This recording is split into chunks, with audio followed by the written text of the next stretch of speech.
अस्सलाम वालेकुम दोस्तों। Imran series novel prince of ढम बाय मज़हर कलीम। अगर आपने अभी तक हमारे चैनल जासूसी दुनिया को सब्सक्राइब नहीं किया तो सब्सक्राइब करें और बेल आइकन पर क्लिक कीजिए। टाइगर इस फार्म हाउस से मोटरसाइकिल दौड़ाता हुआ कच्ची सड़क पर आया और फिर चंद लम्हों बाद वो सड़क पर पहुंच गया। एक लम्हे के लिए उसे ख्याल आया कि वो इमरान को इन लोगों के मुतालिक इतला दे, क्योंकि गैर मुल्की लोगों की वहाँ मौजूदगी से इतना वो समझ गया था कि ये कोई मुजरिम ग्रुप है जो इस मुल्क में किसी मिशन के लिए अपना जाल फैलाए हुए है। लेकिन फिर इसने अपना इरादा फौरी तौर पर बदल दिया, क्योंकि जाहिर है मुजरिम अब इस फार्म हाउस में नहीं रह सकते थे, और वैसे भी वहाँ उसे इनका सामान नज़र नहीं आया था। इसलिए वो समझ गया था कि मुजरिमों ने किसी को ट्रैप करने के लिए आर्जी तौर पर जाल फैलाया था और वो फ़ौरन इस फार्म को छोड़ देंगे। और दूसरी बात यह कि उसे यकीन था कि जब भी चाहेगा इनका खोज निकाल लेगा, क्योंकि मुजरिमों की कार चलाता रहा था और इसने कार में एक ऐसी निशानी देख ली थी कि मुजरिम चाहे इसकी नंबर प्लेट के साथ साथ अगर इसका रंग भी बदल दें तब भी वो इस कार को ढूंढ निकालेगा। और जाहिर है कार का खोज लगने के बाद मुजरिम इसकी नज़रों से बच नहीं सकते थे, इसलिए वो मुतमईन था। इसने सोचा कि नई लड़की से तफरीक करने के बाद वो वापसी में इमरान को कॉल करेगा, वरना हो सकता है कि इमरान फ़ौरन ही उसे इस काम के पीछे लगा दे और इसकी खूबसूरत शाम बर्बाद हो जाए। और फिर नई लड़की मार्गरेट जूलियन से इसकी दोस्ती भी नई थी। इसने अपना नाम तो गैर मुल्की लड़की को गलत बताया था, लेकिन लड़की ने नाम दुरुस्त बता दिया था, क्योंकि इसके ख्याल में इसमें ख़तरे वाली बात कोई ना थी। मार्गरेट जूलियन से 2 रोज़ पहले इसकी इत्तफाक से एक पार्टी में मुलाकात हो गई थी और फिर टाइगर को इसकी आज़ाद ख्याली पसंद आई थी, इसलिए इसने इससे ताल्लुकात बढ़ा लिए। वो इस लड़की की टाइप को अच्छी तरह समझ गया था कि थोड़ी सी रकम के एवज़ इसके साथ अच्छी दोस्ती निभाई जा सकती है। टाइगर का किरदार हर लिहाज से बेदाग था, लेकिन नई नई लड़कियों से दोस्ती करना और इनके साथ घूमना फिरने से वो एतराज़ ना करता था। चुनांचे इसने पार्टी में ही लड़की को एक बड़ी रकम की झलक दिखाकर इससे आज शाम झील पर मिलने का वादा ले लिया था, और वो इस लड़की से मिलने के लिए झील पर जा रहा था कि रास्ते में ये चक्कर चल गया। टाइगर मोटरसाइकिल दौड़ाता हुआ झील की तरफ बढ़ता चला गया और फिर थोड़ी देर बाद इसने मोटरसाइकिल झील के किनारे बने हुए कैफ़े के सामने रोक दिया और ख़ुद उतर कर कैफ़े में दाखिल हो गया। उसे मुकर्ररा वक्त से खासी देर हो गई थी, इसलिए उसे ख़तरा था कि कहीं मार्गरेट इसका इंतज़ार करके चली ना गई हो। कैफ़े में उसे जब मार्गरेट नज़र ना आई तो उसने अपने दोस्त वेटर को बुलाकर इससे पूछा कि कोई लड़की इससे मिलने तो नहीं आई थी। नहीं जनाब, वेटर ने मुस्कुराते हुए जवाब दिया और मुतमईन होकर अपनी मखसूस मेज़ की तरफ बढ़ता चला गया। वे सोच रहा था कि आखिर मार्गरेट अब तक क्यों नहीं पहुंची, क्या वो भूल गई है। लेकिन वो ऐसी लड़कियों की टाइप को अच्छी तरह जानता था और इसने नोटों की खासी मोटी गड्डी की झलक उसे दिखाई थी, इस लिहाज से इसका यहाँ पहुँचना यकीनी था। और उसी लम्हे उसे कैफ़े के दरवाजे में मार्गरेट जूलियन दाखिल होती नजर आई और टाइगर ने हाथ उठाकर उसे इशारा किया और मार्गरेट मुस्कुराती हुई इसकी तरफ बढ़ती चली आई। बड़ी राह दिखाई तुमने, मैं तो अब मायूस हो गया था, टाइगर ने उठकर इसका इस्तकबाल करते हुए कहा। मुझे एक शख्स का बड़ी शिद्दत से इंतज़ार था, इसने मुझे शाम को फ्लैट पर वक्त दिया हुआ था, लेकिन वो आया ही नहीं। मार्गरेट ने कुर्सी पर बैठते हुए जवाब दिया। अरे वो कौन खुशकिस्मत है जिसे फ्लैट पर आने की दावत मिली है और वो बदनसीब पहुंचा ही नहीं, टाइगर ने उसे छेड़ते हुए कहा। और साथ ही इसने वेटर को कुछ लाने का भी इशारा कर दिया। ओह, ऐसी कोई बात नहीं, आज दोपहर को दिलचस्प वाक़या हुआ। मैं लंच करने के लिए अपने फर्म के करीब एक कैफ़े में बैठी थी कि एक गैर मुल्की घबराया हुआ वहाँ आ गया, और फिर बातों ही बातों में मुझे अंदाज़ा हुआ कि वो पुलिस की मंशियात की चेकिंग से घबरा कर आया है। मेरा ख्याल था कि इसके पास मंशियात होगी, लेकिन इसने बजाय मंशियात के मुझे एक सस्ती सी अंगूठी दे दी और कहा कि मैं इसे हिफाजत से रखूं। शाम को वो फ्लैट पर आकर मुझे माकूल मुआवजा देकर अंगूठी ले लेगा। चुनांचे मैंने अंगूठी ले ली और माकूल मुआवजे के चक्कर में इसका बिल भी अपने हिसाब में डलवा लिया, लेकिन अब इंतज़ार करके तंग आ गई हूँ, वो आया ही नहीं। अब मुझे एहसास हो रहा है कि इस गैर मुल्की ने मुझे बेवकूफ़ बनाया है, मार्गरेट ने झिल्लाए हुए लहजे में कहा। अच्छा, वाकई लगता तो ऐसा ही है, तुम्हें अंगूठी का चक्कर देकर इसने तुमसे बिल भरवा दिया। अंगूठी भी बेहद सस्ती सी है, वरना उसे ही बेचकर मैं अपना बिल पूरा कर लेती, मार्गरेट ने बुरा सा मुँह बनाकर जेब से अंगूठी निकालते हुए कहा। दिखाओ मुझे, टाइगर ने इसके हाथ से अंगूठी लेते हुए कहा। अंगूठी वाकई आम सी और सस्ती सी थी। 10-12 रुपए में आम मिल जाती थी। वाकई बड़ी सस्ती सी अंगूठी है। कितना बिल भरा था तुमने? 100 रुपया। इसने खाना खाया था। मार्गरेट ने बुरा सा मुंह बनाते हुए जवाब दिया। इसने जानबूझकर 100 रुपये में बताया था, वरना एक चाय की प्याली गैर मुल्की ने पी थी। तुम तो ख्वाह परेशान हो रही हो। ये लो 100 रुपया। मैं ये अंगूठी तुम्हारी निशानी समझ कर रखूँगा। टाइगर ने जेब से नोटों की मोटी सी गड्डी निकालकर इसमें से एक नोट खींचकर इसकी तरफ बढ़ाते हुए कहा, और मार्गरेट ने जो झपट कर 100 का नोट ले लिया। इसके चेहरे पर मसरत के आसार उभर आए थे। एक प्याली चाय पिलाने के बदले 100 रुपया खासा मुनाफे बख्श साबित हुआ था। टाइगर ने अंगूठी जेब में डाली और फिर वेटर का लाया हुआ खाना खाने में मसरूफ़ हो गए। खाना खाने के बाद इन्होंने कॉफ़ी पी और फिर टाइगर ने बिल अदा किया और वो दोनों कैफ़े से बाहर निकल आए। काफ़ी देर तक वो झील के किनारे घूमते फिरते रहे। जब खासी रात पड़ गई तो मार्गरेट ने वापस चलने के लिए कहा। फिर कब मुलाकात होगी? टाइगर ने मुस्कुराते हुए कहा। ज़रूरी है मिलना? मार्गरेट ने इटलाते हुए कहा। हाँ, मैं सोच रहा हूँ कि तुम्हें एक खूबसूरत साड़ी तोहफे में दूँ, इसलिए पूछ रहा था। ओह डियर, फिर तो मैं कल ज़रूर मिलूँगी। तुम वाकई अच्छे दोस्त हो, मार्गरेट ने खुशी से उछलते हुए कहा। ओके, फिर कल यहीं मुलाकात होगी। आओ मैं तुम्हें शहर छोड़ दूँ, टाइगर ने मुस्कुराते हुए जवाब दिया। इसे मालूम था कि साड़ी का सुनकर वो कल ज़रूर आएगी। अब ये और बात है कि टाइगर मसरूफियत का बहाना बनाकर साड़ी का वादा और आगे टाल देता। वो ऐसे कामों में माहिर था। और फिर टाइगर ने उसे मोटरसाइकिल पर बिठा लिया और वो दोनों शहर की तरफ चल पड़े। इस गैर मुल्की का हुलिया क्या था जिसने ये अंगूठी तुम्हें दी है? लंबा चौड़ा खूबसूरत जवान था। बाल सुनहरे थे, आंखें नीली थीं और इसके चेहरे पर एक ख़ास बात थी कि दाएं गाल पर एक लंबा सा जख्म का निशान था और ऐसा ही एक निशान इसकी ठोड़ी पर था। लेकिन इन निशानों की वजह से वो बदसूरत नहीं लग रहा था। मार्गरेट ने जवाब दिया। हाँ, जाहिर है, बदसूरत क्यों लगता? टाइगर ने मुस्कुराते हुए जवाब दिया और मार्गरेट भी बेख्तियार हंस पड़ी। मगर तुम इस अंगूठी का क्या करोगे? कहा तो है, तुम्हारी निशानी के तौर पर रखूँगा।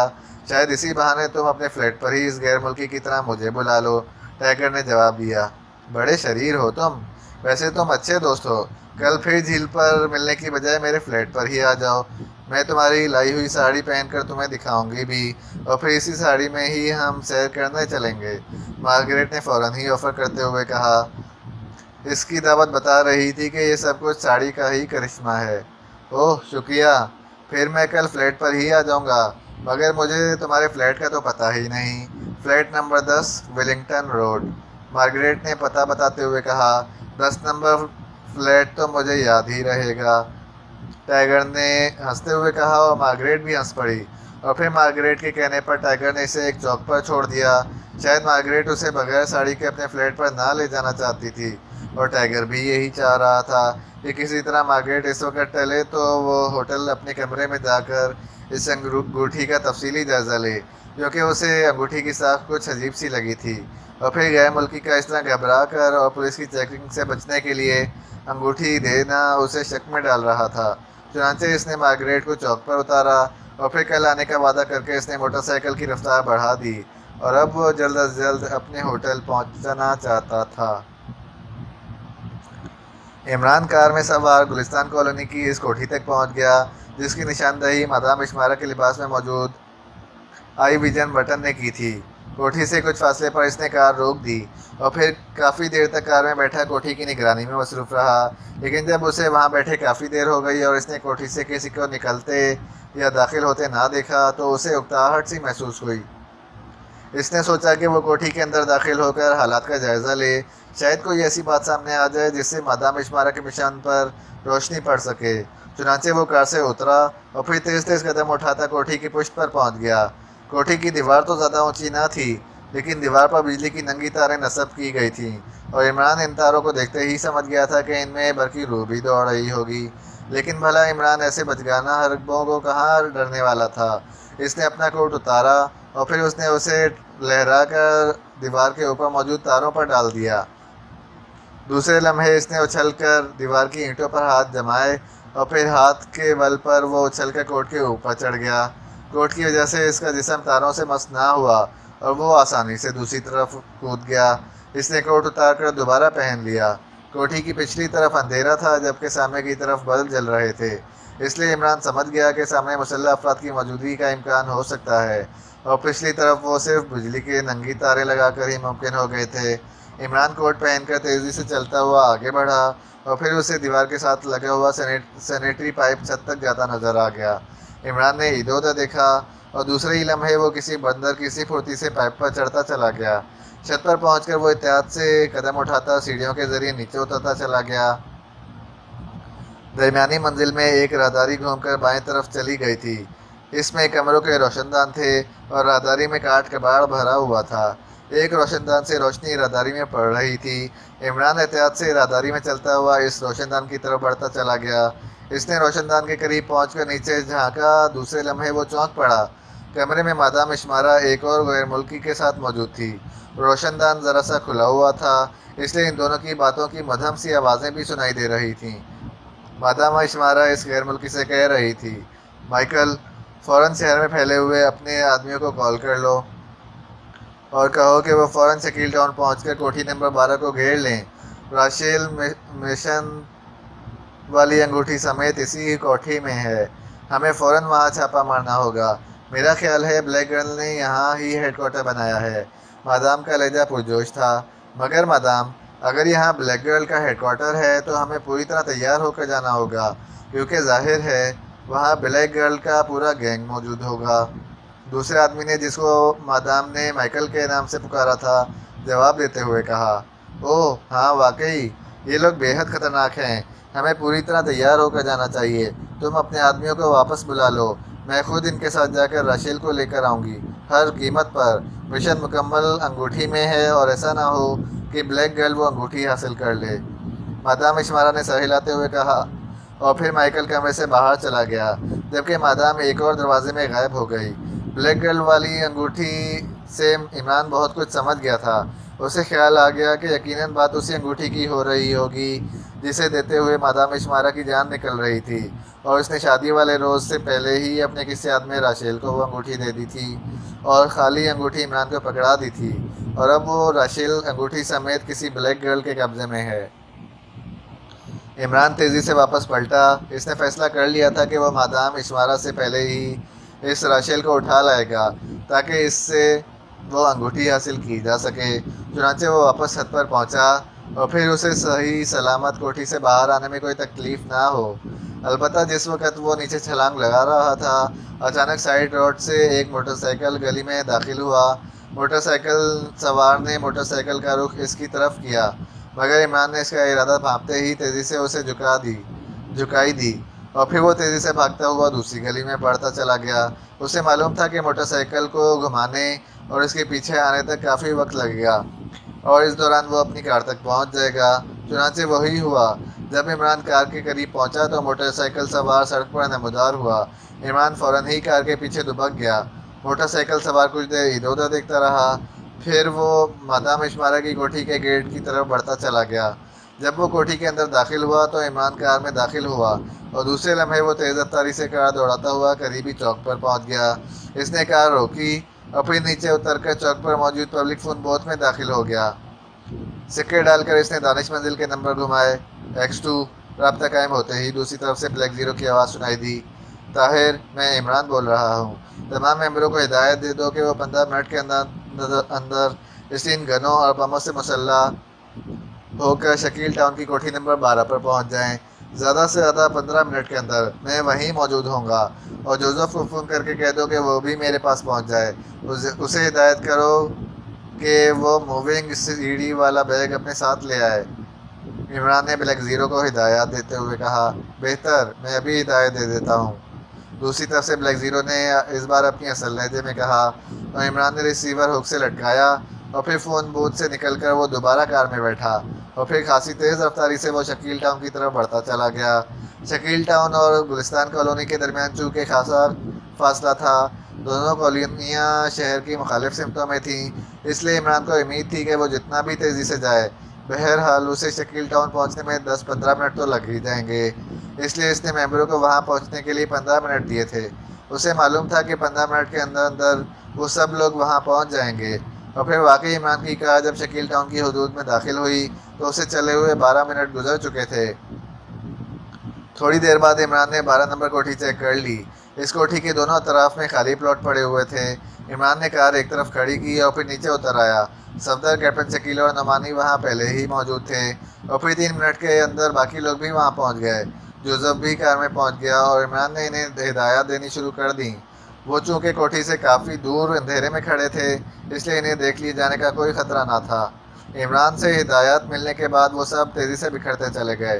آؤ میرے ساتھ، عمران نے ان کے جانے کے بعد جوزف سے مخاطب ہو کر کہا، اور پھر وہ جوزف کو ہمراہ لیے ہوئے تیزی سے چلتا ہوا کوٹھی کی پشت کی طرف بڑھتا چلا گیا۔ کوٹھی کی پشت پر پہنچ کر عمران نے جوزف کے ہاتھ سے بیگ لیا اور پھر اس میں سے ایک مخصوص قسم کی رسی نکال لی۔ کوٹھی کے اندر اسے کتوں کے بھونکنے کی آوازیں سنائی دے رہی تھیں اور کوٹھی کی دیوار بھی خاصی اونچی تھی، اس لیے عمران نے اندر جانے کے لیے ایک اور ہی طریقہ سوچا تھا۔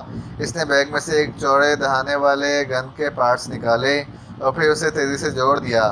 پھر اس نے رسی کا ایک سرا جس کے اندر مخصوص قسم کا آنکڑا لگا ہوا تھا اس گن کے بیرل کے آخر میں ڈالا اور گن اور رسی کا گچھا اٹھائے وہ دیوار کے ساتھ موجود ایک گھنے اور اونچے درخت پر چڑھتا چلا گیا۔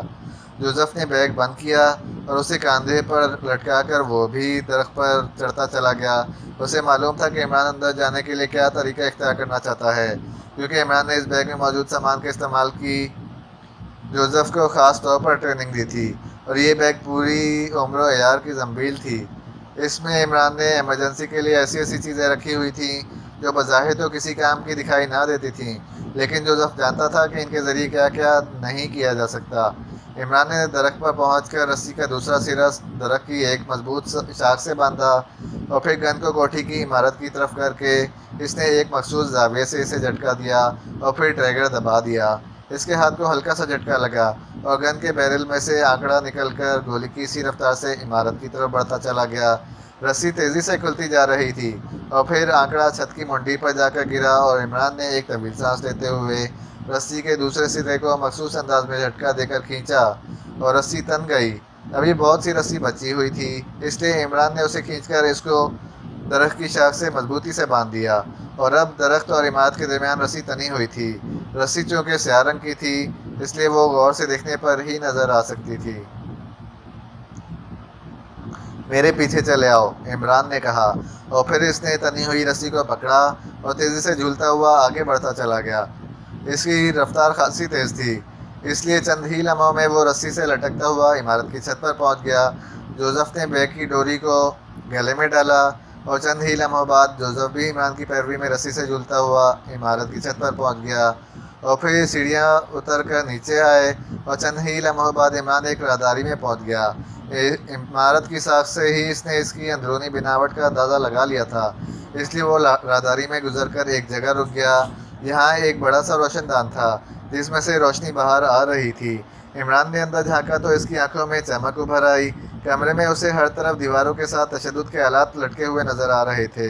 درمیان میں ایک بینچ پر ایک غیر ملکی نوجوان رسیوں سے جکڑا پڑا تھا، جبکہ کمرے میں ایک نوجوان لڑکی جس نے چہرے پر سیاہ رنگ کا نقاب پہن رکھا تھا 3 مسلح افراد کے ساتھ موجود تھی۔ سیاہ نقاب دیکھ کر وہ سمجھ گیا کہ یہی بلیک گرل ہوگی جس کا ذکر مادام اشمارا نے کیا ہے۔ میں جانتا ہوں کہ تم بے حد شفاق عورت ہو، لیکن یقین کرو جو کچھ میں جانتا تھا وہ میں موکل کو بتا چکا ہوں، اس سے زیادہ مجھے نہیں معلوم۔ بندے ہوئے غیر ملکی کی آواز سنائی دی، دیکھو راشیل، تم مادام اشمارا کے دستے راست ہو اور مادام اشمارا اپنی رہائش گاہ سے غائب ہے، تم بتاؤ گے کہ وہ کیا کر رہی ہے؟ بلیک گرل نے ایک اور قدم آگے بڑھاتے ہوئے کہا۔